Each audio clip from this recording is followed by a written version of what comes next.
Oh, está llegando a la ciudad. Dios mío. Está golpeando cosas. Algo estaba sucediendo en América que inicialmente fue silencioso, luego de repente estalló. Comenzó cuando las aguas del lago Mead retrocedieron, revelando pilares de roca que no deberían haber estado allí, de pie donde la historia no registraba ninguna construcción. Poco después, en lo profundo del desierto de Nevada, una esfera enterrada comenzó a zumbar con un sonido bajo y resonante, como una trompeta que se alzaba de la tierra. Luego, el cielo de Nueva York cambió.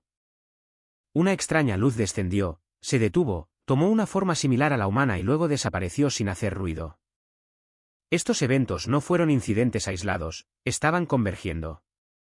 Antes de continuar, dale me gusta, comenta y suscríbete al canal porque lo que estás a punto de ver podría cambiar tu forma de entender este momento histórico. En el lago Mead, el embalse más grande de los Estados Unidos, la sequía más larga de la historia ha llevado los niveles del agua a mínimos sin precedentes desde la formación del lago. Las áreas a orillas del lago que habían estado sumergidas durante generaciones ahora están expuestas, revelando paisajes que nadie habría imaginado. Pero a medida que el lecho del lago sube, revela más que solo tierra agrietada y escombros abandonados. Filas de pilares de piedra comienzan a aparecer, de pie, extrañamente alineados y ubicados de una manera que inmediatamente plantea muchas preguntas. Estos pilares no se parecen a la infraestructura moderna. No encajan en el molde de pilares de puentes, ruinas mineras o estructuras de control de inundaciones. Más importante aún, no coinciden con ninguna arquitectura indígena documentada por arqueólogos en el área. Algunos de los pilares parecen firmemente anclados al suelo, sin caerse ni dispersarse, lo que sugiere que fueron colocados intencionalmente. Las autoridades clasificaron rápidamente estas estructuras como características geológicas no identificadas, restringiendo el acceso y obstaculizando una investigación exhaustiva. Sin embargo, historiadores e investigadores locales reconocen en silencio una verdad incómoda. No hay documentos disponibles públicamente que expliquen quién construyó estas estructuras, cuándo se colocaron o por qué se dejaron bajo tierra, donde luego se formó un lago artificial. El propio lago Mead se creó en la década de 1930, lo que significa que cualquier cosa que existió allí tiempo atrás ha sido sumergida y olvidada hace mucho. En la Biblia, momentos como estos tienen un peso inmenso.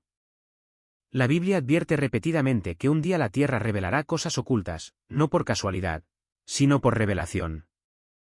Las cosas ocultas no se revelan sin razón, aparecerán cuando sea el momento adecuado. Si los niveles de agua que retroceden no se deben meramente a la sequía, sino que también revelan lo que yace enterrado debajo, entonces el descubrimiento en el lago Mead puede ser más que una curiosidad geológica. Podría ser un recordatorio de que los cimientos, tanto físicos como espirituales, no pueden permanecer ocultos para siempre. Y si la tierra estadounidense está comenzando a hablar, la pregunta ya no es que se está revelando, sino que más permanece oculto bajo la superficie de la nación, esperando salir a la luz. Profundamente bajo la roca del desierto de Nevada, los topógrafos que realizaban escaneos geológicos rutinarios se encontraron con algo que no debería haber estado allí. Enterrado muy por debajo de capas de tierra endurecida, sus instrumentos detectaron un objeto sólido, perfectamente esférico, demasiado uniforme para ser descartado como una formación natural. A medida que el equipo de perforación se acercaba, comenzó a ocurrir un fenómeno inesperado. Emergió un sonido de baja frecuencia del suelo, constante y rítmico, resonando a través de la roca circundante. Los testigos en el lugar describieron el sonido como metálico y vibrante, a diferencia de la maquinaria o el movimiento sísmico. Algunos lo compararon con una trompeta, profunda, hueca y deliberada, sentida tanto a través del cuerpo como escuchada por el aire. La frecuencia se mantuvo constante, como si respondiera a la proximidad, volviéndose más intensa cuanto más se acercaba el taladro.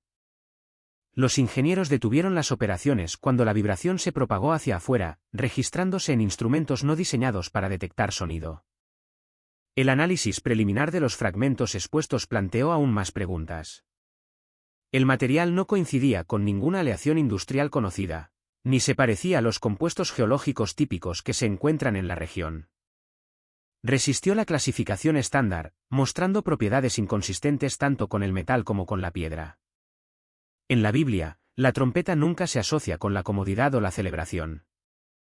Señala momentos de transición en los que la historia cambia de rumbo y las personas son llamadas a prestar atención. No se toca una trompeta para entretener, sino para despertar. Si este sonido no se originó en el cielo, sino en las profundidades de la propia tierra, la implicación es inquietante. Porque si el suelo bajo nuestros pies está dando la alarma, la pregunta ya no es qué está produciendo la señal. La pregunta es quién está destinado a escucharla y por qué.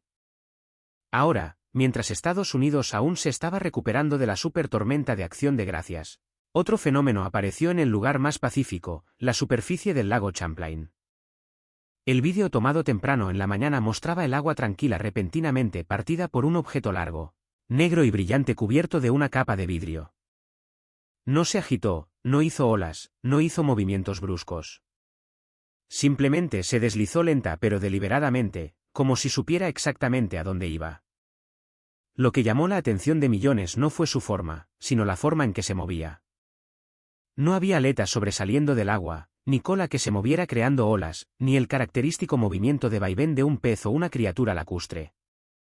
Su cuerpo largo se deslizó en una línea suave, rítmica y consciente, como una sombra viviente explorando su camino bajo el agua. Un testigo dijo que era como una sombra en movimiento. Inmediatamente, los internautas comenzaron a comparar a la criatura con descripciones bíblicas. Muchos señalaron Isaías 27:1, que habla de Leviatán, una serpiente larga y escurridiza que aparecería como una señal antes del fin de los tiempos. Y es difícil negar las similitudes, es inusualmente larga, se mueve muy suavemente, no crea espuma. Sus movimientos tienen voluntad y una dirección clara. Luego vino Apocalipsis 12, que describe la gran serpiente que aparece como una señal que presagia el regreso del Rey, uniendo el cielo y la tierra en un tiempo de advertencia. Cuando estos elementos se unen, muchos sienten que la criatura de Champlain ya no es simplemente un misterio biológico, sino parte de una serie de señales que se extienden por los Estados Unidos. Para muchos, si el huracán fue la primera señal del cielo, entonces la criatura de Champlain fue como la segunda señal del agua, un recordatorio de que cosas inusuales estaban sucediendo no de forma aislada, sino aparentemente en sucesión. Mantente atento, porque la próxima señal apareció no bajo el agua, sino en los cielos sobre América. Incluso mientras millones de personas seguían hablando de la criatura que se deslizaba sobre el lago Champlain, aparecieron imágenes en los cielos de Estados Unidos que silenciaron a la nación. No nubes vagas que cualquiera pudiera interpretar a su antojo, sino formas tan claras que provocaron escalofríos. En Oklahoma, se estaba gestando una tormenta masiva cuando las nubes en el cielo se contrajeron repentinamente, se arremolinaron y luego se abrieron para formar una mano gigante descendiendo de las nubes oscuras. No un contorno vago, un brazo largo, una muñeca distintiva y una mano extendiéndose como un gesto significativo. Los testigos describieron la sensación como no natural, sino como si alguien intentara enviar un mensaje. Pero solo unos días después, Missouri presenció una vista aún más increíble. Una brecha en las nubes de tormenta arremolinadas se abrió repentinamente y apareció una cruz perfecta en el cielo. Sonidos de trompeta en Oklahoma. En la quietud de una noche de Oklahoma, un sonido antinatural rompió el silencio. No era trueno, ni viento, ni maquinaria. Fue una explosión, larga, metálica y resonante, que hacía eco como si proviniera de todo el cielo a la vez. Las ventanas temblaron, las alarmas de los autos se activaron y el aire mismo pareció vibrar. Quienes lo escucharon describieron una cosa, una trompeta celestial. Los testigos salieron corriendo, grabando mientras el sonido continuaba en fuertes pulsos. Algunos dijeron que subía y bajaba, como si una corneta estuviera sonando desde las nubes. Otros admitieron que el ruido les atravesaba el pecho, dejándolos temblando. No hubo tormentas, ni aviones, ni explicaciones, solo el sonido de una trompeta llenando la noche. La Biblia habla claramente de un momento así. 1 Tesalonicenses 4:16 declara, porque el Señor mismo descenderá del cielo con voz de mando, con voz de arcángel y con trompeta de Dios. Para los creyentes, la conexión era innegable. La trompeta de Oklahoma se hizo eco de la profecía, agitando los corazones con asombro y urgencia. Los científicos sugirieron cambios en la presión atmosférica o terremotos subterráneos, pero incluso los expertos admitieron que los informes eran inusuales. Ningún dato coincidía con la escala de lo que la gente describía. No se puede medir la fe, dijo un pastor local, pero no se puede ignorar cuando los cielos suenan como profecía. Entonces surge la pregunta, ¿Fue solo una extraña ocurrencia natural, o fue un ensayo para el día en que el Señor descienda con su trompeta? Si incluso una noche en Oklahoma puede hacerse eco de tal sonido, cuanto más abrumadora será la verdadera explosión que convocará a todas las naciones. La visión en los cielos. Momentos después de que la explosión de la trompeta sacudiera Oklahoma, los testigos informaron de una vista aún más asombrosa. Mientras los ecos se desvanecían, el cielo nocturno pareció dividirse. Las nubes se apartaron como una cortina, y en la abertura apareció una figura radiante. Brillaba con esplendor. El contorno era inconfundible, una forma que se asemejaba a Jesús, vestida con túnicas de luz pura.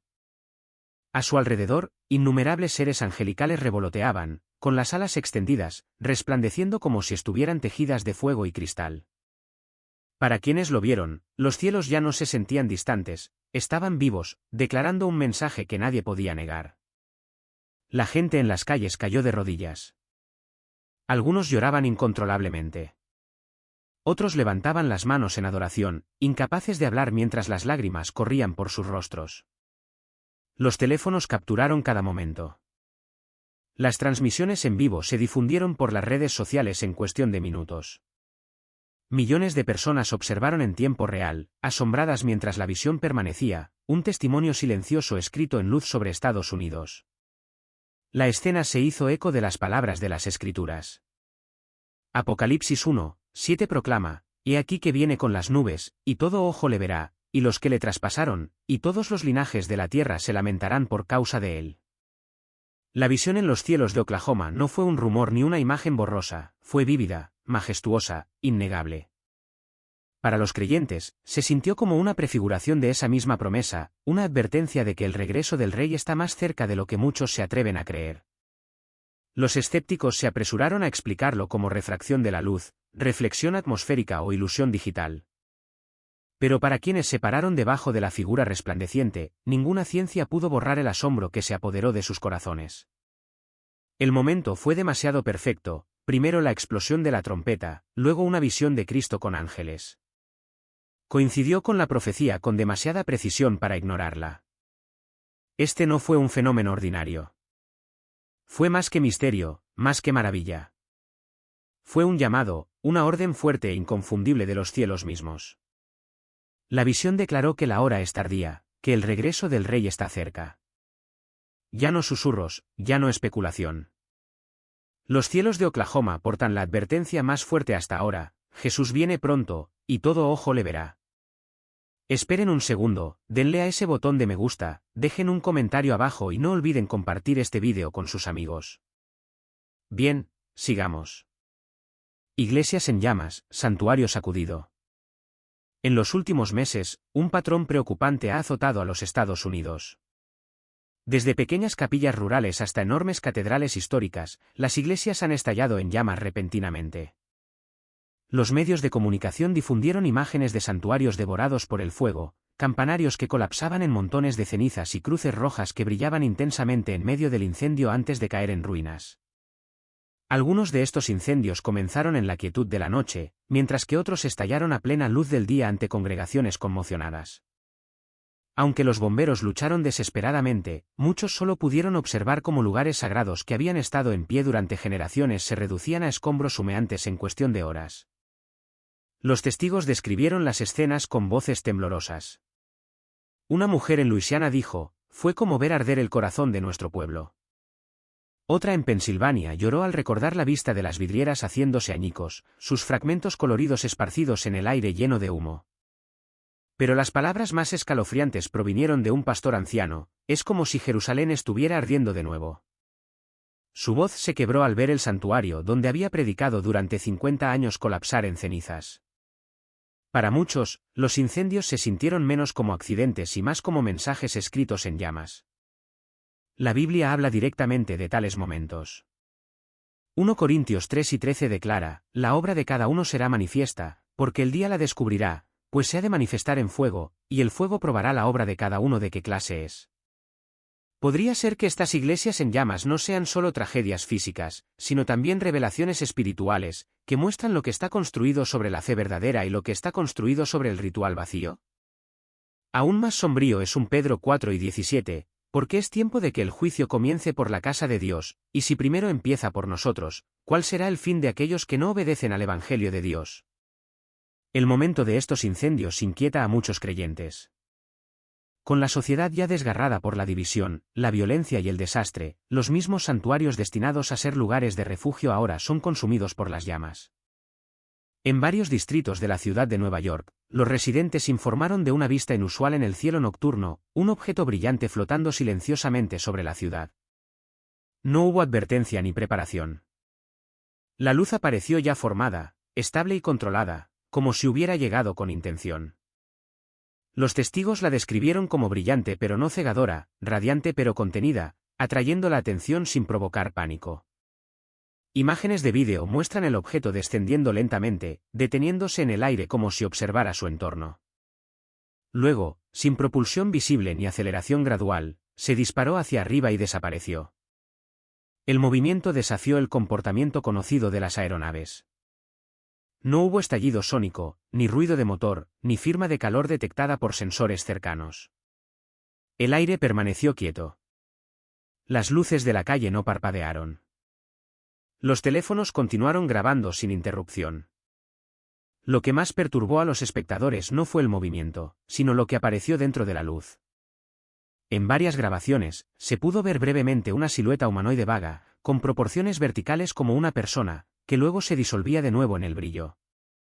La imagen era indistinta, imposible de confirmar, pero demasiado consistente en los vídeos como para ignorarla por completo. Las autoridades reconocieron más tarde los informes, ofreciendo solo una breve declaración que describía el incidente como un fenómeno aéreo anómalo sin más aclaración. Tan repentinamente como apareció, el objeto desapareció. No cayeron escombros. No se registró interferencia electromagnética. No quedó rastro físico. El cielo volvió a la normalidad, dejando solo imágenes, testimonios de testigos presenciales y preguntas sin respuesta. En la Biblia, la luz rara vez se usa para proporcionar explicaciones.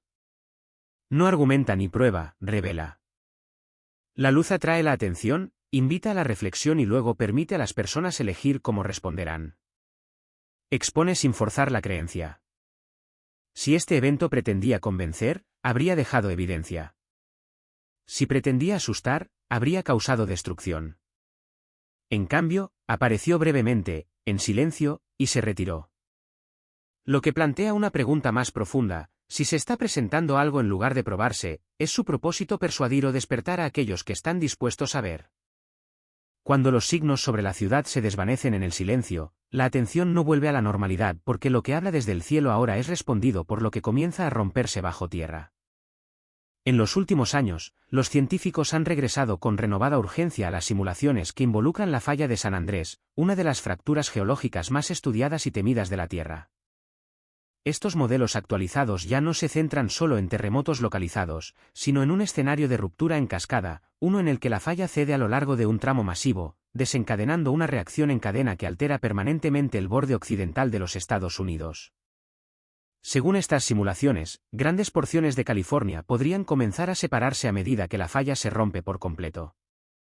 A medida que la Tierra colapsa y se hunde, el agua del Océano Pacífico se precipitaría tierra adentro, inundando valles, autopistas y centros de población.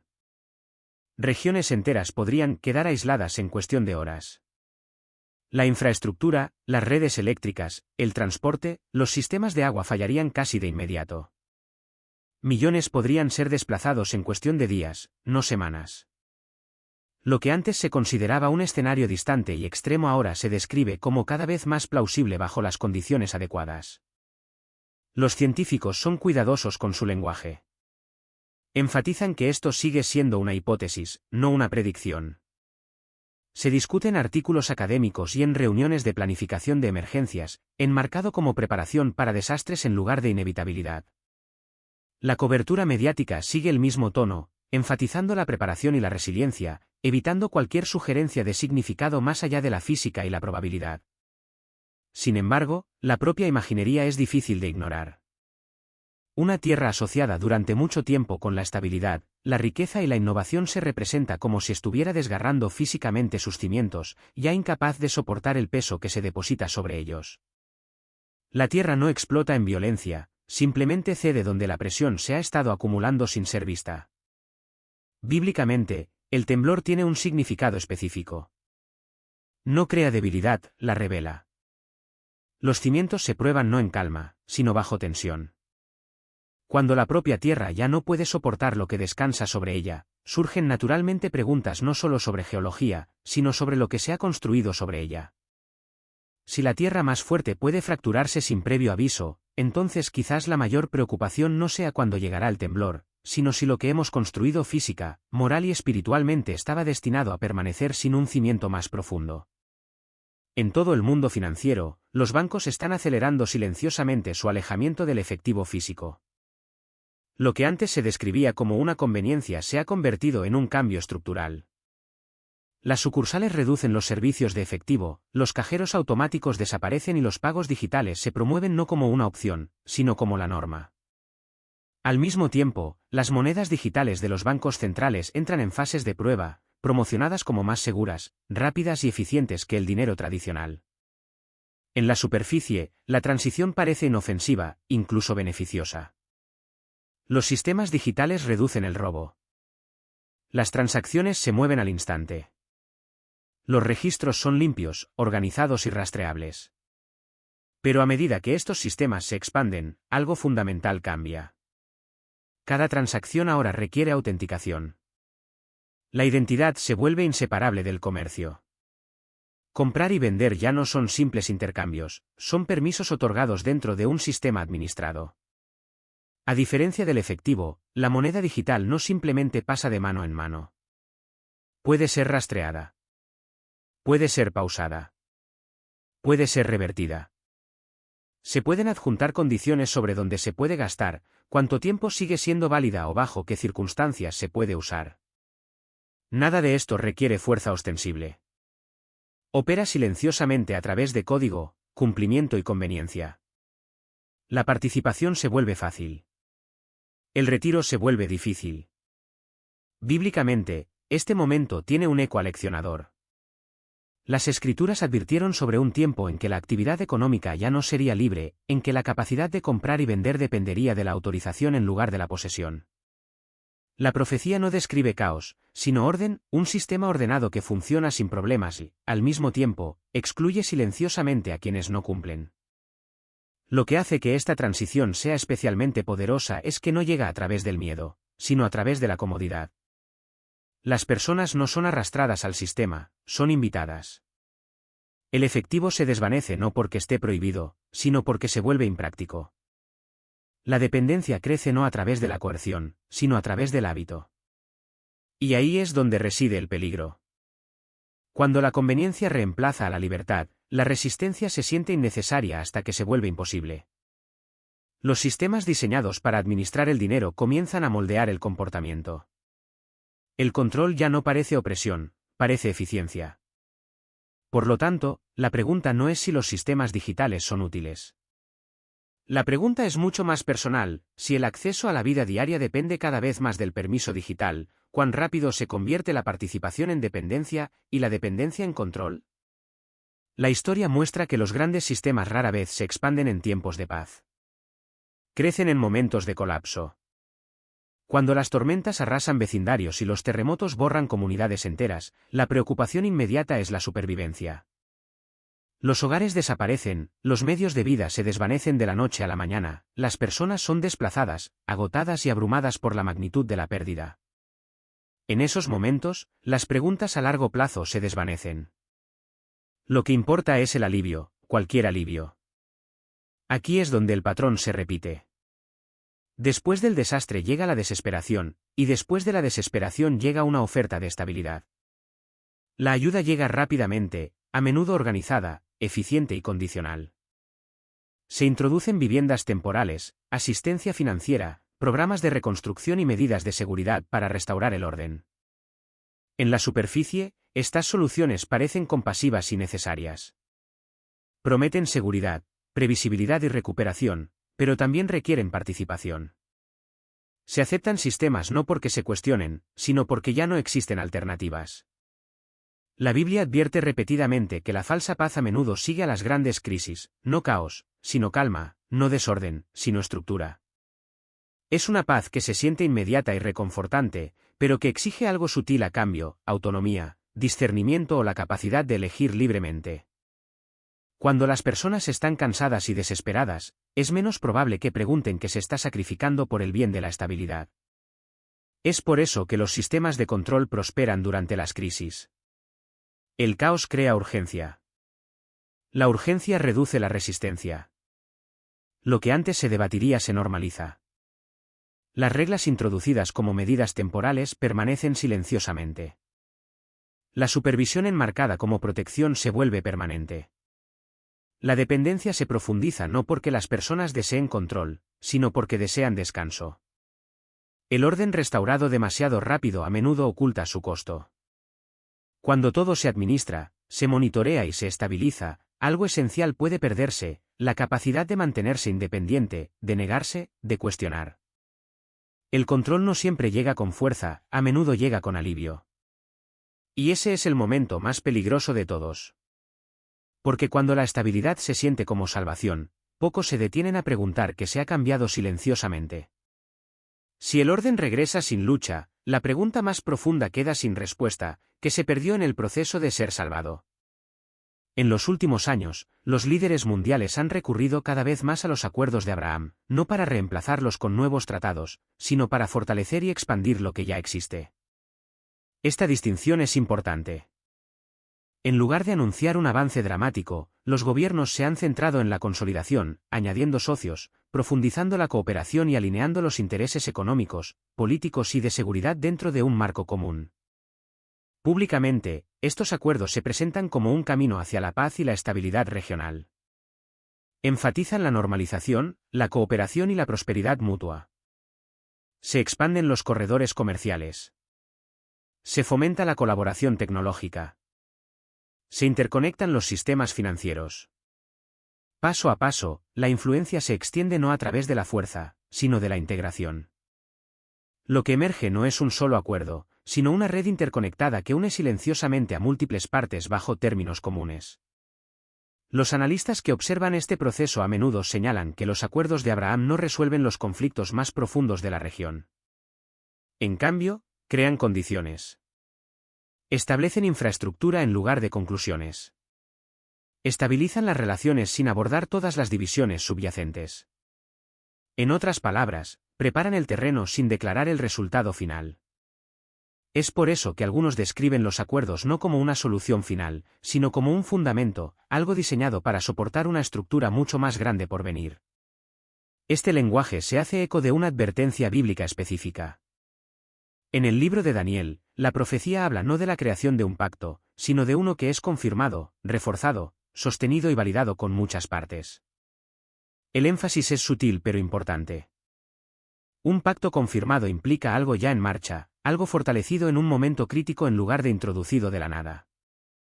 Bíblicamente, tales confirmaciones a menudo preceden a cambios importantes.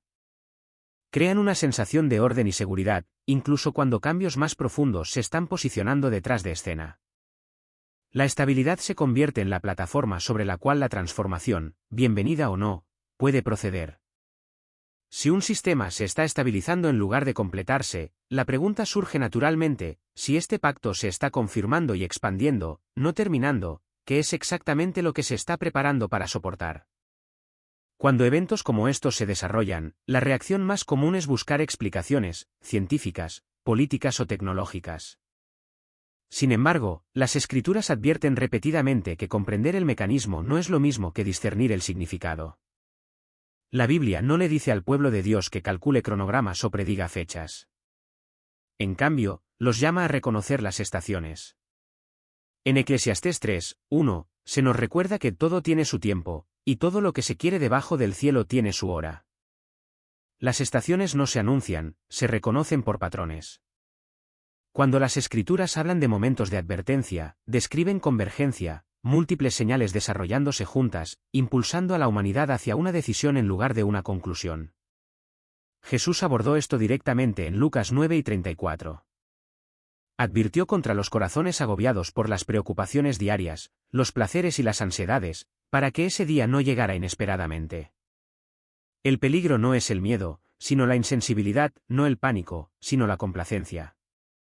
El apóstol Pablo refuerza esto en 1 Tesalonicenses 5:26, recordando a los creyentes que mientras el mundo habla de paz y seguridad, llega un cambio repentino, y el pueblo de Dios es llamado a permanecer despierto, sobrio y alerta. La vigilancia no es obsesión, es alineación. Entonces, ¿qué significa esto? Significa que la pregunta ya no es ¿son estos eventos reales?, sino ¿qué se le exige al corazón? Las Escrituras señalan consistentemente al arrepentimiento, la humildad y el anclaje de la vida en lo que no puede ser sacudido. Amós 4:12 ofrece uno de los mandamientos más aleccionadores de la Biblia: prepárate para venir al encuentro de tu Dios. La preparación, sin embargo, no se trata de estrategias de supervivencia o sistemas de control. Se trata de volver a la verdad, realinear prioridades y depositar la confianza no en estructuras que se levantan y caen, sino en la fidelidad inmutable de Dios.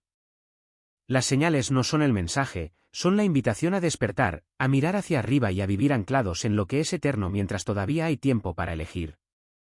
El regreso de Cristo. El regreso de Cristo, a menudo llamado la segunda venida o segundo advenimiento, se refiere al momento futuro en que Jesucristo regresará a la tierra al final de esta era presente. Las Escrituras presentan este regreso como un evento visible, físico y público en el que Cristo desciende del cielo en gloria. Su venida traerá juicio final sobre el mal y salvación completa para el pueblo de Dios. Aunque la frase segunda venida en sí misma no aparece en el Nuevo Testamento, la realidad que describe está firmemente establecida a través de las enseñanzas de Jesús y los escritos de los apóstoles. El Nuevo Testamento afirma consistentemente que Jesús regresará en gloria. Durante su ministerio terrenal, Jesús habló repetidamente de una venida futura en la que aparecería como el Hijo del Hombre, ejerciendo autoridad divina y completando el plan redentor de Dios. Esta expectativa no es una invención teológica posterior, sino una parte integral de la enseñanza apostólica. Las cartas de Pablo, Pedro, Santiago y Juan asumen el futuro regreso de Cristo como una certeza, y el libro de Apocalipsis culmina en una representación dramática de la aparición victoriosa de Cristo para juzgar y reinar. Aunque la teología moderna comúnmente usa el término segunda venida, el Nuevo Testamento emplea una variedad de palabras y expresiones para describir este evento. Uno de los términos más importantes es la palabra griega parousia, que significa presencia o llegada. En el uso cotidiano, podría referirse simplemente a la llegada de alguien. Pero dentro de la enseñanza cristiana primitiva, se convirtió en un término técnico para la venida final de Cristo al final de la historia. Pablo utiliza esta palabra extensamente cuando discute la resurrección de los creyentes y la derrota de la muerte. En 1 Corintios 15, Pablo explica que la resurrección de Cristo son las primicias de una resurrección mayor que aún está por venir. Así como la muerte entró en el mundo a través de Adán, la resurrección viene a través de Cristo. En la parousia de Cristo, los que le pertenecen serán resucitados, y la muerte misma será destruida. Esta venida marca la culminación del reinado de Cristo cuando toda potencia opuesta finalmente será sometida a la autoridad de Dios. El propio Jesús utiliza el lenguaje de parousia en el discurso del Olivo, donde responde a las preguntas de los discípulos sobre la destrucción del templo y el fin de la era. Describe su venida como inconfundible, repentina y visible, comparándola con un rayo que cruza el cielo. Así como el diluvio en los días de Noé llegó inesperadamente a un mundo no preparado, así el regreso del Hijo del Hombre llegará mientras muchos están absortos en la vida ordinaria y ajenos al juicio inminente. Históricamente, la palabra parousia también se usó para la llegada de un rey o emperador que visitaba una ciudad. Este contexto fortalece su significado teológico, ya que el regreso de Cristo se representa no solo como una aparición, sino como la llegada real del Rey de Reyes. Su venida señala autoridad, juicio y el establecimiento del gobierno legítimo. Otros términos iluminan aún más la naturaleza del regreso de Cristo. La palabra epifanía, que significa aparición, enfatiza la manifestación visible y gloriosa de Cristo. De manera similar, Apocalipsis, traducido como revelación, subraya que el regreso de Cristo será un desvelamiento de la gloria divina en lugar de un evento oculto o secreto. Juntos, estos términos rechazan cualquier noción de un regreso invisible o puramente espiritual, separado de la historia. Las Escrituras también se refieren al regreso de Cristo simplemente como el día. Esta expresión a menudo aparece con frases aclaratorias como el día del Señor o el día de Cristo. Para los creyentes, este día representa la redención, la vindicación y el cumplimiento de la esperanza. Para aquellos que rechazan a Cristo, es un día de juicio y rendición de cuentas. El mismo evento trae salvación y ira, dependiendo de la relación de uno con Cristo. Además de los sustantivos, el Nuevo Testamento utiliza varios verbos para describir el regreso de Cristo. El más común es el verbo venir, que se aplica frecuentemente a la futura aparición de Jesús en poder y gloria. Jesús advirtió repetidamente a sus discípulos que permanecieran alerta, ya que nadie sabe la hora exacta de su venida. Prometió que regresaría para llevar a sus seguidores a estar con él, asegurándoles que su partida no era abandono sino preparación. En su ascensión, los ángeles declararon que Jesús regresaría de la misma manera en que partió, reforzando la expectativa de un regreso físico y visible. Cuando Cristo venga de nuevo, revelará verdades ocultas, juzgará los corazones humanos y reunirá a su pueblo. No regresará en silencio ni simbólicamente, sino como el Señor exaltado ante quien todo ojo verá y toda autoridad se inclinará. La naturaleza del regreso de Cristo se puede resumir como visible, inminente y final. Es visible porque será presenciado públicamente e inconfundible. Es inminente porque las Escrituras lo presentan como cercano y urgen una preparación continua, aunque el momento exacto siga siendo desconocido. Por lo tanto, se llama a los creyentes a vivir en constante expectativa en lugar de intentar calcular fechas o señales con certeza. La inminencia no significa que el regreso de Cristo esté desconectado de la historia o desprovisto de desarrollos previos. El Nuevo Testamento reconoce que ciertos eventos deben ocurrir antes del fin, incluida la difusión del Evangelio, periodos de tribulación, rebelión generalizada y el surgimiento de la oposición a Dios. Sin embargo, estas señales no se dan para satisfacer la curiosidad, sino para alentar la perseverancia y la fidelidad. El regreso de Cristo es también final e irreversible. A diferencia de su primera venida, marcada por la humildad y el sufrimiento, su segunda venida estará marcada por la autoridad y el juicio. Apocalipsis lo retrata como un guerrero victorioso que derrota el mal y establece la justicia. Su reinado traerá todas las cosas a su orden adecuado, cumpliendo los propósitos de Dios para la creación. El regreso de Cristo tiene profundas implicaciones para la vida cristiana. Completa la historia del Evangelio al traer la resurrección corporal y la redención final. Los creyentes esperan no solo el perdón de los pecados, sino la transformación de sus cuerpos mortales en formas glorificadas e imperecederas. Esta esperanza moldea la vida ética, llamando a los creyentes a la santidad, el autocontrol y la perseverancia. Esperar el regreso de Cristo no es pasivo sino activo. Implica obediencia diaria, pureza moral y confianza en la justicia de Dios. Se recuerda a los creyentes que la venganza pertenece a Dios, y el juicio final recae solo en Cristo. Cualquier retraso en su regreso refleja la misericordia de Dios, permitiendo tiempo para el arrepentimiento y la salvación. La doctrina del regreso de Cristo asegura a los creyentes que la historia se mueve hacia una conclusión significativa. El mal no prevalecerá, el sufrimiento no durará para siempre, y la justicia se realizará plenamente. La promesa del regreso de Cristo ancla la fe, alimenta la esperanza y motiva una vida fiel hasta el día en que Cristo aparezca en gloria. Gracias por mirar. No olvides suscribirte y estar atento a nuestro próximo vídeo. Deja un comentario y dinos lo que piensas. Cormick capturó un clip de 8 segundos de ese episodio aéreo el miércoles por la noche desde su casa. Como diablos algo de casi 2000 años llegó desde el otro lado de. Hace apenas unos momentos, Estados Unidos presenció lo que parece el principio del fin. Un ser radiante apareció en el cielo de Texas mientras nubes carmesíes se tragaban Colorado. Momentos después, un tornado con forma de trompeta rugió a través de las llanuras. Luego, la tierra se abrió, revelando una antigua lápida marcada con profecía hebrea. Desde los desiertos de Utah hasta los picos de los Apalaches, piedras grabadas con misericordia y juicio brillaron bajo el sol. Del cielo a la tormenta, de la tierra a la piedra, cada señal clama la misma advertencia: el fin está cerca. El rey está regresando. ¿Estarás listo cuando los cielos se abran una vez más? Dale me gusta, comparte y difunde este mensaje antes de que suene la próxima trompeta. Todo comenzó con una tormenta que barrió Massachusetts. El trueno retumbó.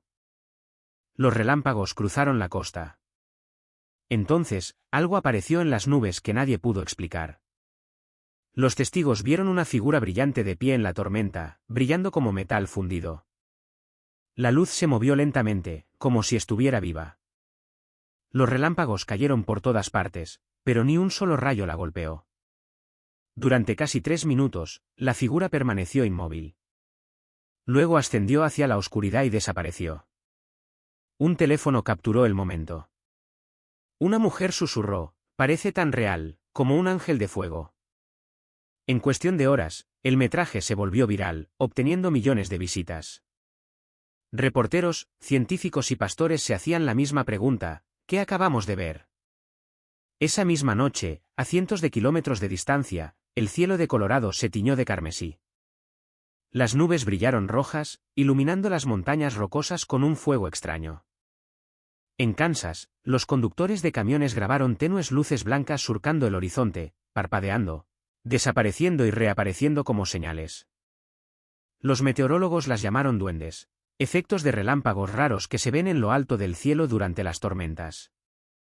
Pero para muchos, no fue una coincidencia que estos eventos ocurrieran al mismo tiempo: Massachusetts, Colorado y Kansas, todo en una sola noche. Los científicos hablaron de inversiones térmicas y partículas cargadas. Sin embargo, nadie pudo explicar por qué la luz en Massachusetts adquirió forma humana o por qué irradiaba paz en medio del caos. Los cristianos recurrieron a la Biblia. Sobre el firmamento había una forma semejante a un trono, y sobre la forma del trono una figura de un hombre, y de lo que parecía ser su cintura para abajo, fuego, y de lo que parecía ser su cintura para arriba, resplandor, como el brillo del ámbar. Ezequiel 1, 26-27. Para ellos, esto no era un fenómeno meteorológico inusual, era un mensaje, un recordatorio de que el cielo no estaba en silencio. Cuando el profeta Ezequiel tuvo la visión, marcó el comienzo del juicio y la renovación. Lo mismo podría ser cierto hoy. Los cielos carmesíes de Colorado señalan advertencia. Los haces de plasma de Kansas susurran urgencia, y la silueta radiante de Massachusetts habla de misericordia brillando a través de la tormenta. El cielo y la tierra están despertando. La luz que atraviesa las nubes oscuras llama al mundo al arrepentimiento. Porque cuando los cielos se abran de nuevo, puede que no sea una señal, es la llegada del Rey mismo. Cuando la figura radiante se desvaneció del cielo de Massachusetts, el aire mismo pareció despertar. Lo que había hablado en luz comenzó entonces a hablar en viento. La calma antes de la tormenta dando paso al torbellino del juicio. Llegó sin previo aviso. A través de las llanuras de Oklahoma, los cielos se oscurecieron en un instante, y en cuestión de momentos, el viento comenzó a rugir. Lo que comenzó como una sola espiral en las nubes se convirtió en un enorme tornado EF5, el más fuerte registrado. Pero lo que asombró a los meteorólogos no fue solo su poder, sino su forma. 2 embudos giratorios se fusionaron en el aire, retorciéndose en una espiral perfecta que pulsaba como un ser vivo. Desde la distancia, parecía una trompeta hecha de viento. Los testigos describieron la escena con temeroso asombro. El polvo se levantó como incienso, dijo un sobreviviente. El suelo estaba temblando, y el sonido. No era un trueno, era una voz. Durante 40 aterradores minutos, el doble vórtice abrió un camino de destrucción a través de tierras de cultivo y vecindarios. Las casas se derrumbaron. Los silos explotaron y los vehículos fueron levantados como hojas en una tormenta de furia. Sin embargo, cuando terminó, el embudo se elevó directamente hacia las nubes, dejando atrás un silencio que se sentía sagrado. Los meteorólogos se apresuraron a explicar lo que habían visto.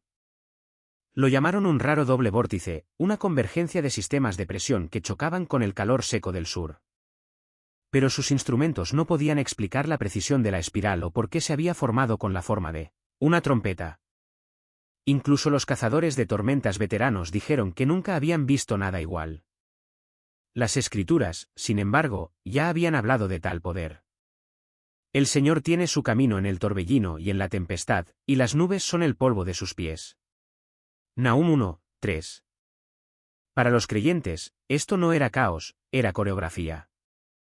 La espiral representaba el aliento de Dios. El torbellino, su instrumento de despertar. En cada generación, el Todopoderoso ha usado el viento y el fuego para recordar a su pueblo su voz. El profeta se paró en torbellinos cuando Dios hablaba. Elías fue arrebatado por uno. Job tembló ante uno. Y ahora, en el corazón de América, el patrón se repite.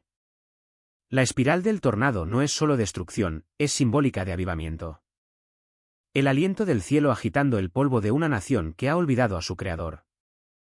Cada ráfaga, cada remolino, cada rugido ensordecedor es un sermón en movimiento. La creación aún obedece al creador. Cuando el viento arrasa la tierra, no es sin rumbo, se mueve con mandato. La tormenta no elige su camino, cumple su propósito. Y cuando pasa, quienes sobreviven quedan no solo con muros rotos, sino con ojos abiertos. La tormenta ha terminado, pero el mensaje permanece. El cielo aún habla a través del rugido de la naturaleza. Y mientras el polvo se asienta sobre Oklahoma, una verdad resuena en las llanuras. El torbellino no fue solo viento, fue una advertencia. La tempestad puede haber pasado, pero el cielo ha enviado otro mensajero. A medida que los últimos vientos del torbellino se desvanecieron y las llanuras cayeron en silencio, la propia tierra comenzó a temblar.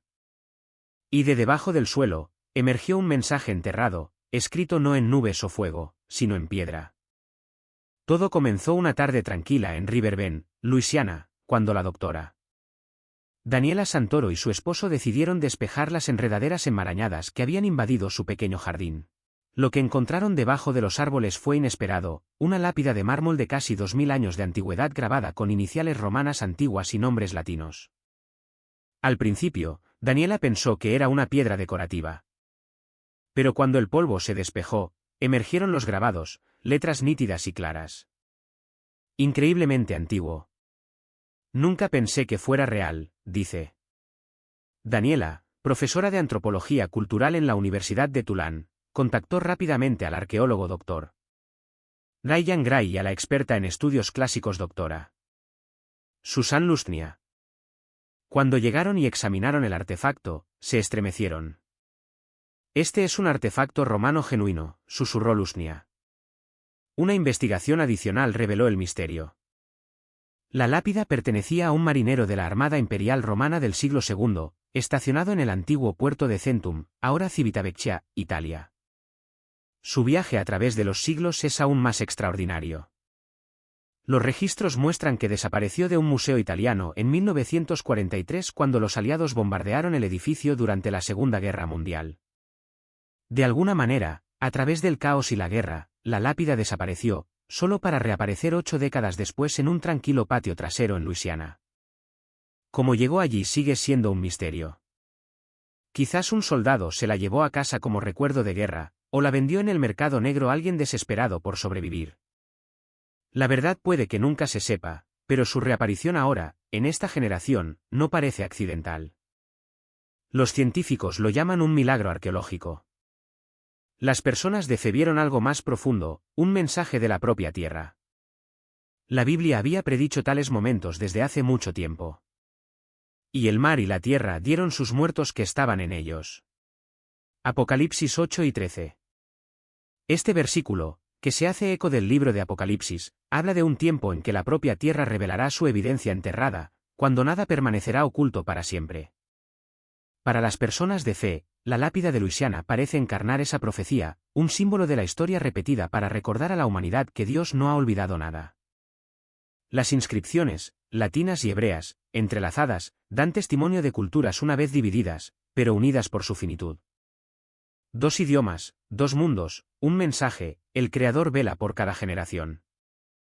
El monumento olvidado de un soldado ha resurgido, declarando a través de los siglos que ningún nombre tallado en piedra está fuera de la memoria de Dios. Para los científicos, es un misterio arqueológico. Para los creyentes, es un mensaje espiritual de la tierra que incluso el suelo bajo nuestros pies guarda recuerdos esperando el tiempo señalado para ser revelados. La piedra romana excavada es tanto artefacto como altar, un monumento tanto para los vivos como para los muertos. Cuenta la misma historia registrada en la Biblia: lo que ha sido enterrado se levantará, y lo que ha sido olvidado será recordado. A medida que las tumbas se abren y los ríos sangran, el mensaje es claro: el cielo recuerda, la tierra responde, y el mundo está al borde de la revelación. Comenzó después de días de lluvia implacable. Cuando los cielos finalmente se despejaron, los residentes a lo largo del Bajo Mississippi notaron algo impactante: el río se había vuelto de un rojo carmesí. Desde Baton Rouge hasta Nueva Orleans, las poderosas aguas brillaban como fuego líquido bajo las nubes. Los lugareños grabaron vídeos que mostraban peces flotando inmóviles, y el aire transportaba un olor extraño y metálico, espeso y sofocante. Un testigo dijo, no parecía fangoso, parecía vivo, como sangre. La noticia se propagó rápidamente. Los científicos se apresuraron a explicar el misterio. Hablaron de sedimentos arrastrados por inundaciones industriales, de floraciones de algas agitadas por el calor y la lluvia. Sin embargo, ninguno pudo ignorar el momento. Apenas unos días antes, personas de toda Nueva York habían informado haber escuchado sonidos similares a trompetas resonando desde el cielo, un fenómeno aún sin explicación. La coincidencia inquietó a muchos. Para ellos, los cielos habían sonado una advertencia, y ahora la tierra estaba respondiendo, en rojo. Mientras las imágenes del río carmesí llenaban las pantallas de televisión, las escrituras parecieron cobrar vida una vez más. Y Moisés alzó su vara y golpeó el agua del río, y toda el agua del río se convirtió en sangre. Éxodo 7 y 20. Y el segundo ángel derramó su copa sobre el mar, y se convirtió en sangre como de un muerto. Apocalipsis 16, 3. En la Biblia, la sangre en las aguas marcó la confrontación divina, la respuesta de Dios al orgullo y la corrupción. Para muchos creyentes, la transformación del Mississippi no fue meramente ambiental, sino simbólica. El río que había dividido a América de este a oeste ahora parecía reflejar la división moral de la nación. Una vez canal de comercio y unidad, se había convertido en un reflejo de la decadencia espiritual.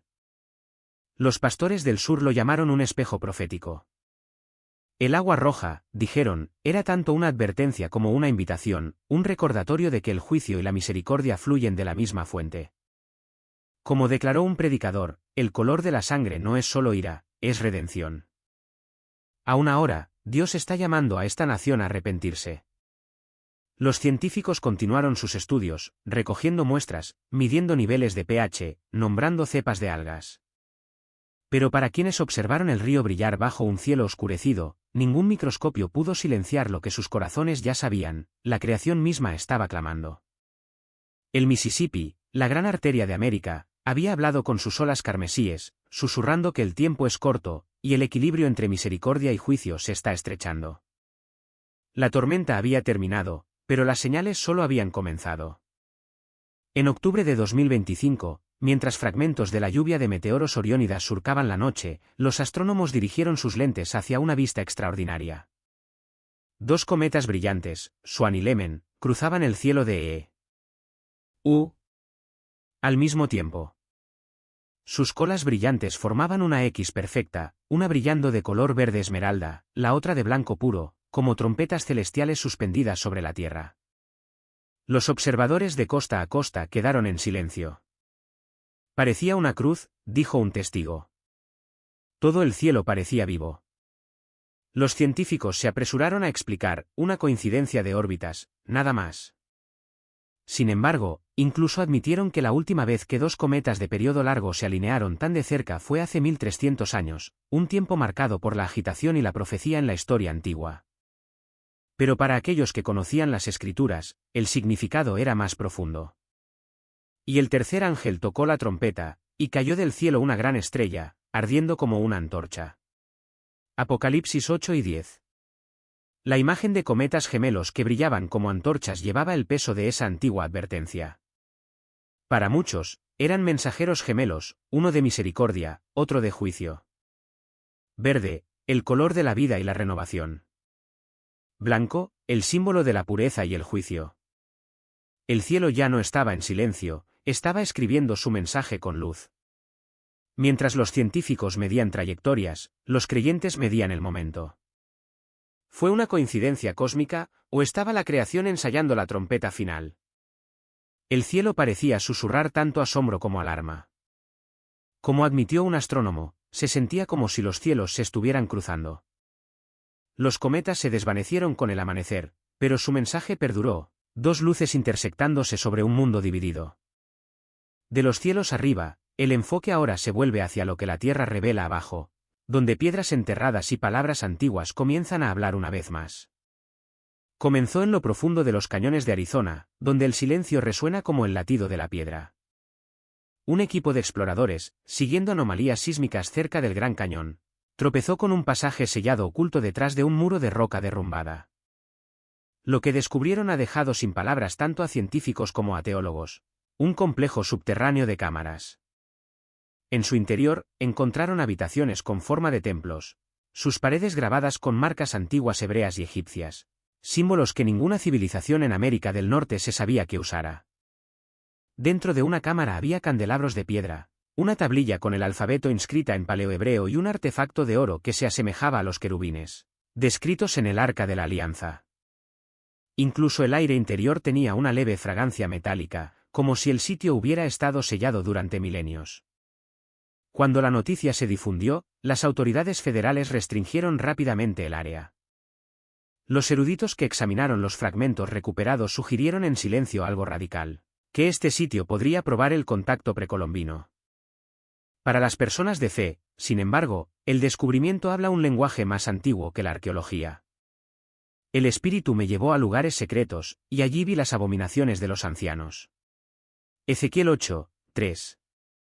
Así como Dios una vez llevó a su profeta a cámaras ocultas debajo de Jerusalén, parece que el espíritu está revelando nuevamente lo que fue enterrado en la oscuridad. La propia tierra está revelando testimonios, antiguos recordatorios tanto del pacto como de la rebelión. Proféticamente, se siente deliberado en una nación que se aleja de sus raíces espirituales. El Señor permite que salgan a la luz altares olvidados, como si recordara a América que cada pacto, incluso los rotos, todavía habla. Las profundidades del Gran Cañón no son solo geológicas, son archivos espirituales. La ciencia puede protegerlo con vallas, pero el cielo lo llama revelación. Debajo de las capas del tiempo, las piedras claman, y llevan el mismo mensaje escuchado en toda la creación: nada oculto quedará sin revelar. Lo que estaba sellado en la oscuridad está saliendo a la luz. Mientras se difundían las noticias de las cámaras ocultas del Gran Cañón, surgió otro misterio, uno que se extendía desde los desiertos del oeste hasta las montañas del este. Era como si todo el continente hubiera comenzado a agitarse, revelando recuerdos antiguos largamente enterrados bajo su suelo. En el sur de Utah, los arqueólogos que excavaban una meseta seca descubrieron una estela de basalto negro grabada con inscripciones paleohebreas.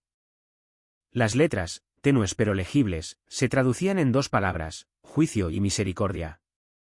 El contraste era impactante, dos atributos de Dios unidos en una sola piedra.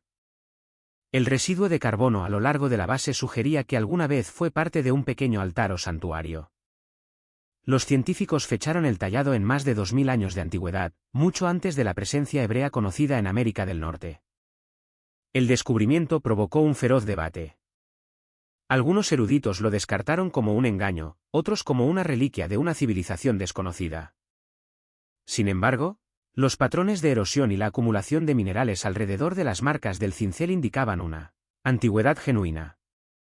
Un investigador admitió en voz baja: ¿esto es o una falsificación elaborada por alguien que entendía perfectamente el hebreo antiguo, o es una prueba de que la historia es mucho más antigua y está mucho más conectada de lo que pensábamos? Luego vino otra revelación, esta vez desde el lado opuesto del país.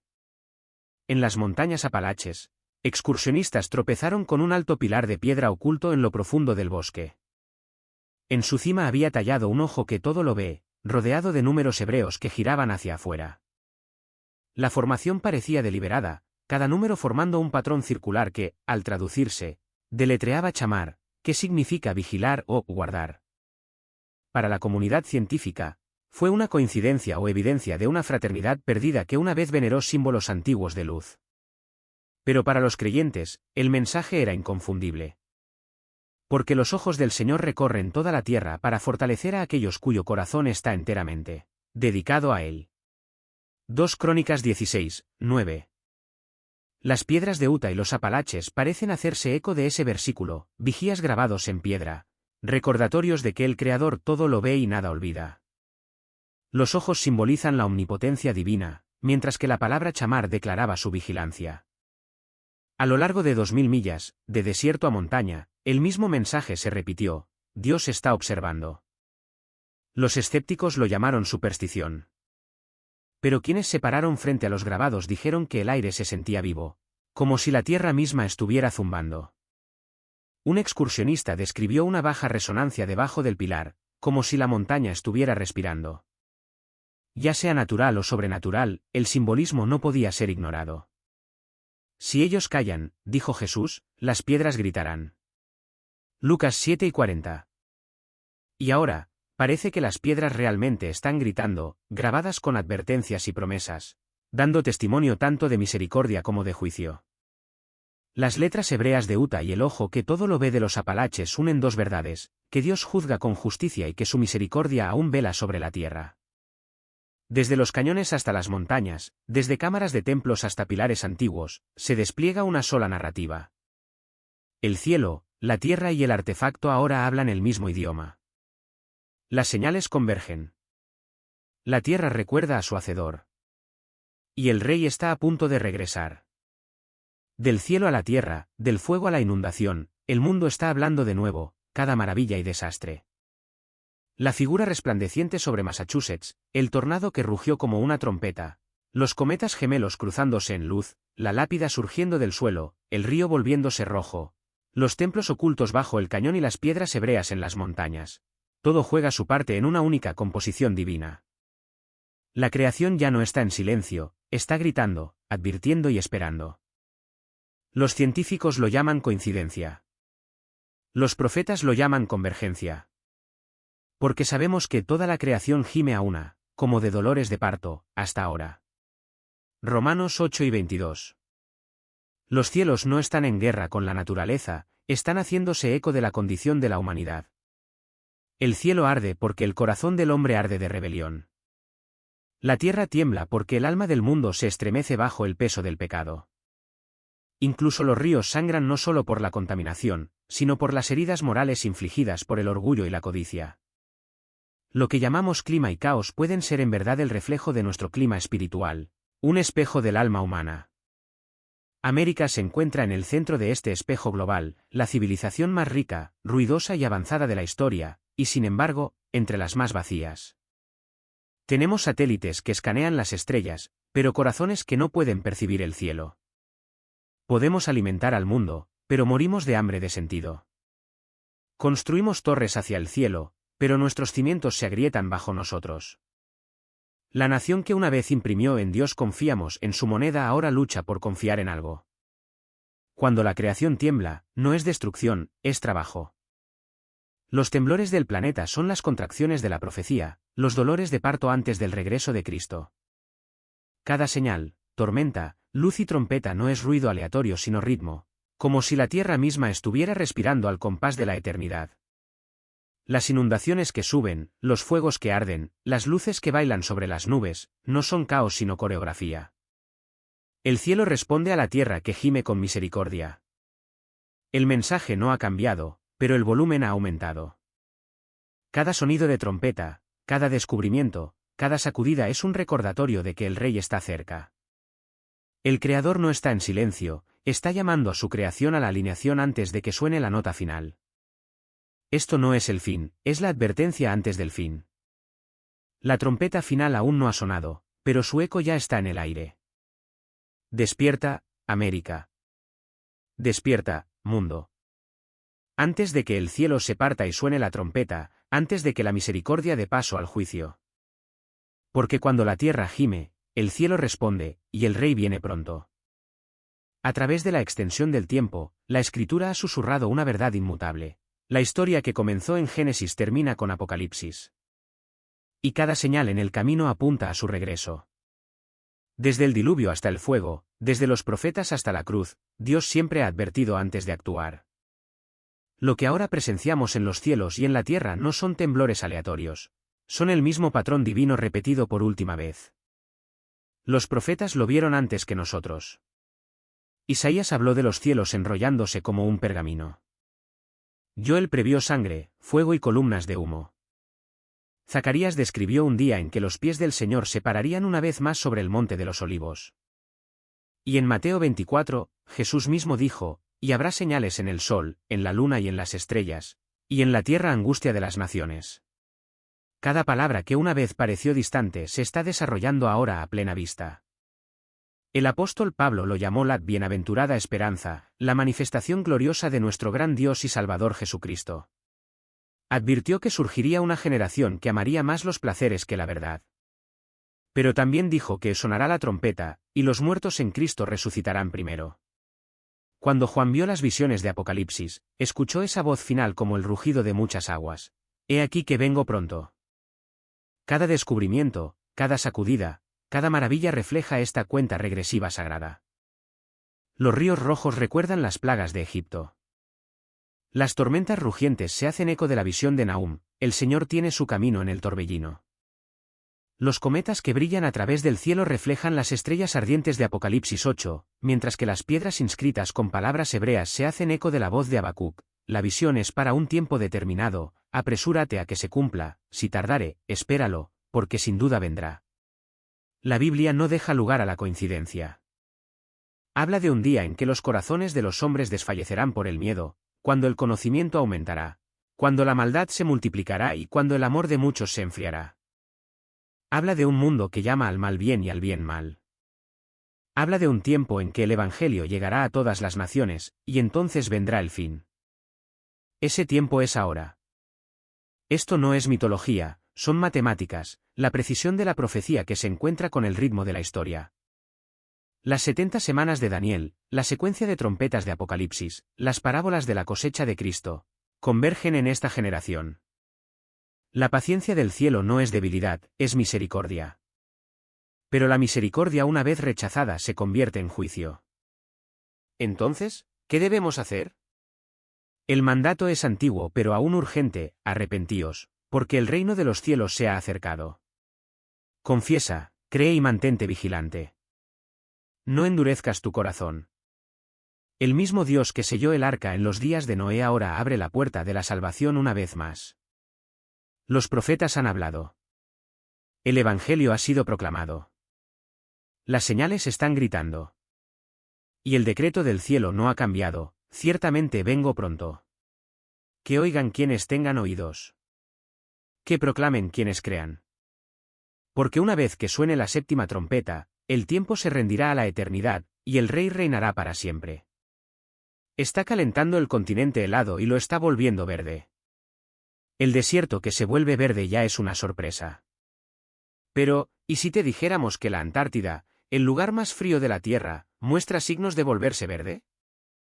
Informes recientes revelan una transformación sorprendente en partes del continente helado, con imágenes de drones capturando extensas áreas de musgo y vegetación que se propagan a un ritmo sin precedentes. Este descubrimiento ha causado tal revuelo que se informa que ha cerrado partes de la región para una mayor investigación. ¿Qué significa este inesperado verdor para el planeta? ¿Es un fenómeno natural o una señal de Dios? Únete a nosotros mientras exploramos los misterios detrás de esta impactante transformación y descubrimos lo que podría significar para el futuro de nuestro mundo. La Antártida, el continente más meridional, es el lugar más frío, seco y ventoso de la Tierra, cubriendo 14 millones de kilómetros cuadrados y albergando el 60% del agua dulce del mundo en sus capas de hielo. Esta tierra congelada juega un papel crucial en la regulación del clima y los niveles del mar del planeta. A pesar de su duro entorno, la Antártida es un centro de investigación científica, que ofrece información sobre el cambio climático, la historia de la Tierra y la posibilidad de vida en condiciones extremas. Gobernado por el sistema del Tratado Antártico, es una zona de paz y ciencia, aunque las preocupaciones sobre el derretimiento del hielo han provocado alarmas sobre su impacto global. Hogar de una vida silvestre única y paisajes impresionantes, la Antártida es vital para la salud y la estabilidad de la Tierra. Quizás esta dureza y el cambio repentino de temperatura de la Tierra crearon el milagro. Espera un minuto. Y no olvides dejar tu comentario abajo. Ahora, volvamos al contenido. Algo impensable está sucediendo en la Antártida. Lo que antes era una vasta extensión de hielo eterno ahora muestra parches verdes, a medida que el musgo y otra vegetación se propagan rápidamente por su paisaje. Este cambio sin precedentes, informado por científicos y documentado en estudios recientes, es una llamada de atención no solo para la comunidad científica sino para toda la humanidad. Durante siglos, la Antártida ha sido un símbolo de pureza y creación prístina, Un lugar aparentemente intacto por el tiempo o la influencia humana. Pero a medida que el aumento de las temperaturas globales acelera el derretimiento del hielo, el continente se está volviendo irreconocible. El verdor de la Antártida no es solo una anomalía científica, es un profundo mensaje sobre el estado de la creación de Dios. Cuando una tierra de hielo eterno comienza a brotar vida no destinada a su equilibrio sagrado, ¿podemos ignorar las señales de advertencia? En la Biblia, se nos recuerda que la humanidad tiene la encomienda del cuidado de la tierra, una responsabilidad de nutrir y proteger lo que Dios nos ha dado.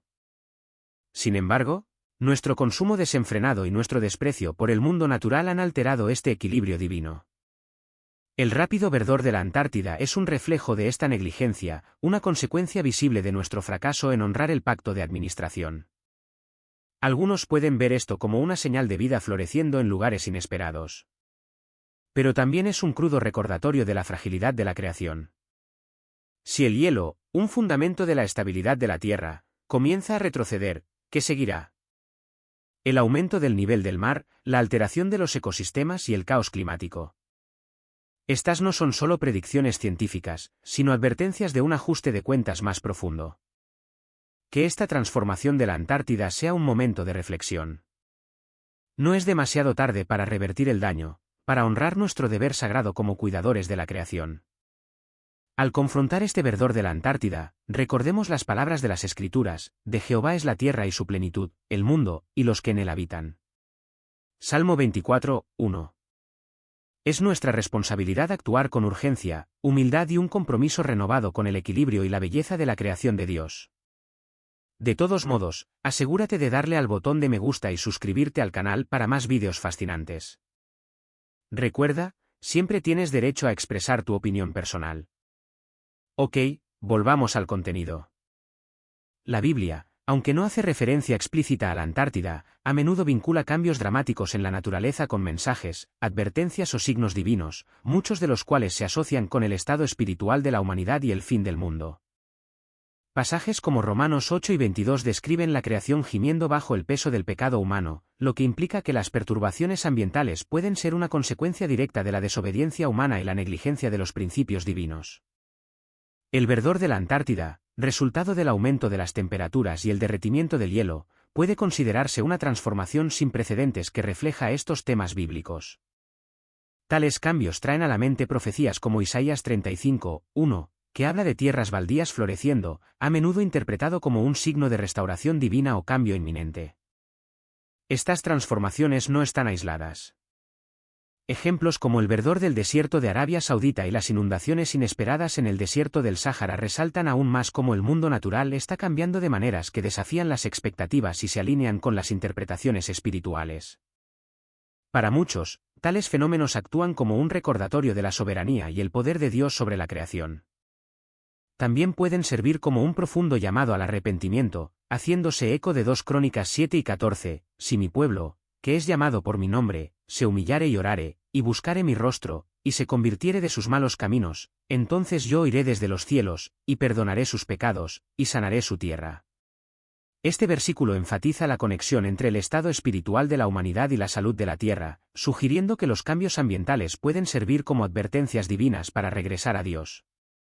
Además, la Biblia destaca el papel de la humanidad como administradora de la creación en Génesis 2 y 15, donde se instruye a Adán a cultivarla y cuidarla. Los cambios dramáticos en el medio ambiente de la Antártida pueden verse como un reflejo del fracaso de la humanidad en cumplir este deber sagrado. El aumento de las temperaturas y el derretimiento del hielo no son solo un signo de negligencia ambiental, sino también un desequilibrio espiritual más profundo. Esta transformación desafía a los creyentes a enfrentar las formas en que las acciones humanas, el consumo, la contaminación y la explotación han alterado la creación de Dios. Para las personas de fe, el verdor de la Antártida es tanto una advertencia como una oportunidad. Invita a la reflexión sobre la responsabilidad de la humanidad de cuidar la tierra como un fideicomiso divino, al tiempo que insta a los creyentes a escuchar el mensaje de Dios en estos cambios extraordinarios. Ya sea visto como el cumplimiento de la profecía, un signo del poder de Dios o un llamado a la acción, este fenómeno nos recuerda el frágil equilibrio entre la humanidad, la naturaleza y el plan divino. Obliga a los creyentes no solo a maravillarse con los cambios, sino también a actuar con humildad y fidelidad en la protección y restauración del don de la creación. ¿Qué tal el próximo descubrimiento? El reciente descubrimiento de que el iceberg más grande del mundo, A23A, ha comenzado a moverse después de estar estacionario durante décadas, añade otra capa de urgencia e intriga a las transformaciones dramáticas que ocurren en la Antártida. Este colosal iceberg, de aproximadamente el doble del tamaño del Gran Londres, que se desplaza de su posición original en el mar de Weddell, subraya los rápidos cambios impulsados por el aumento de las temperaturas globales y el derretimiento del hielo. Cuando se considera junto con el verdor de la Antártida, estos eventos resaltan el frágil estado de las regiones polares de la Tierra y cómo los cambios ambientales pueden alinearse con las advertencias bíblicas de agitación y transformación en el mundo natural. En la Biblia, los cambios dramáticos de la naturaleza a menudo se representan como mensajes o señales de Dios, que recuerdan a la humanidad sus responsabilidades y su lugar dentro de la creación. El movimiento de la 23A, un pedazo de hielo que ha simbolizado la estabilidad durante más de 3 décadas, podría verse como una metáfora de la inestabilidad y los cambios que ocurren a escala global. Así como el verdor de los paisajes helados de la Antártida refleja la profecía de Isaías 35, uno de tierras baldías floreciendo, el movimiento de este inmenso iceberg puede simbolizar la respuesta de la Tierra a las acciones humanas, haciéndose eco de Romanos 8 y 22, donde la creación gime bajo el peso del pecado y la negligencia. La interacción entre estos fenómenos sirve como un poderoso recordatorio del papel de administración de la humanidad, como se enfatiza en Génesis 2 y 15. El hecho de que cambios tan monumentales, como la Antártida volviéndose verde y un iceberg de 1 billón de toneladas a la deriva, ocurran simultáneamente apunta a una narrativa más amplia e interconectada. Estos eventos nos desafían a reflexionar sobre cómo nuestras acciones influyen en el orden natural y cómo los mensajes divinos pueden estar incrustados en estas transformaciones extraordinarias. Ya sea visto a través de una lente científica o espiritual, el movimiento del iceberg más grande del mundo junto con el verdor de la Antártida es un llamado a reconocer los profundos cambios que ocurren en la creación y a actuar con urgencia, humildad y cuidado por la Tierra. La Antártida siempre ha sido un lugar lleno de misterios, como icebergs y plantas verdes. Pero, ¿qué hay de los misterios bajo el mar? Queremos que los experimentes primero. Los misteriosos sonidos que emanan de las profundidades del océano austral continúan desconcertando a los científicos, planteando preguntas no solo sobre los orígenes de estos extraños ruidos, sino también sobre su significado más profundo. Registrados por primera vez por investigadores de Nueva Zelanda en la década de 1980, estos sonidos, vocalizaciones cortas y distintas, han permanecido en gran medida inexplicados durante décadas. Si bien algunos sugieren que podrían ser las conversaciones de ballenas minke antárticas, la falta de evidencia directa de avistamientos visuales deja el misterio sin resolver.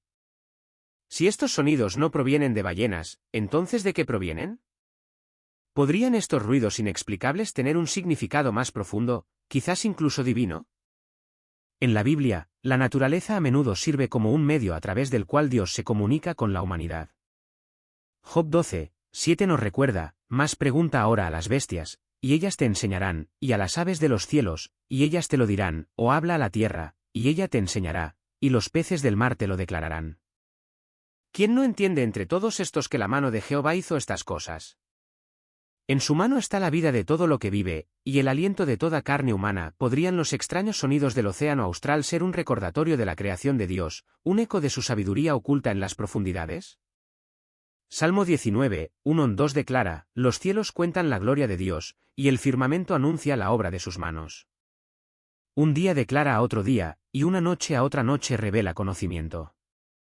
Si los cielos pueden hablar, ¿podrían los profundos océanos, otra de las grandes creaciones de Dios, también proclamar mensajes que aún no hemos comprendido?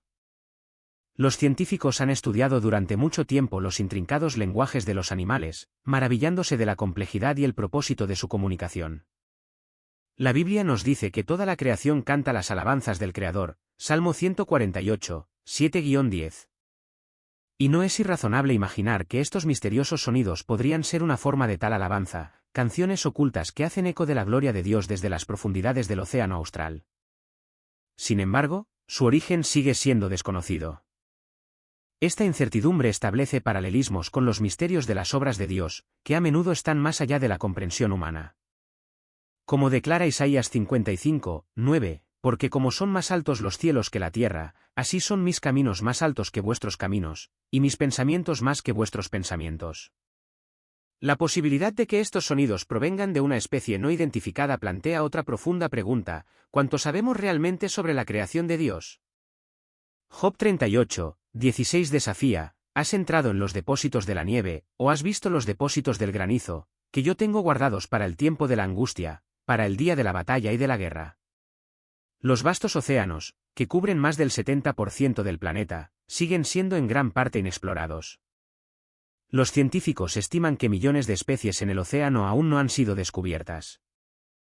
Este misterio nos recuerda la infinita creatividad de Dios y la maravilla de su creación, gran parte de la cual permanece oculta a la comprensión humana. Pero la naturaleza inexplicable de estos sonidos también podría servir como un llamado a la humildad. La humanidad a menudo se enorgullece de su conocimiento y avances tecnológicos. Sin embargo, aquí hay un fenómeno que desafía la explicación. Proverbios 3, 7 nos advierte: no seas sabio en tu propia opinión, teme a Jehová, y apártate del mal.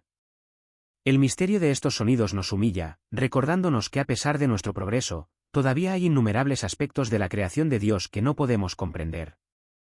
La pregunta persistente sigue siendo: si estos sonidos no provienen de ballenas minke, ¿entonces de qué provienen? ¿Podrían ser los susurros de una especie aún por descubrir?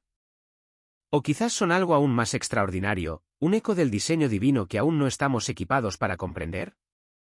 Apocalipsis 5 y 13 habla de una visión en la que toda criatura que está en el cielo, y sobre la tierra, y debajo de la tierra, y en el mar, y todas las cosas que en ellos hay, oí decir: al que está sentado en el trono, y al Cordero, sea la alabanza, y la honra, y la gloria, y el poder, por los siglos de los siglos.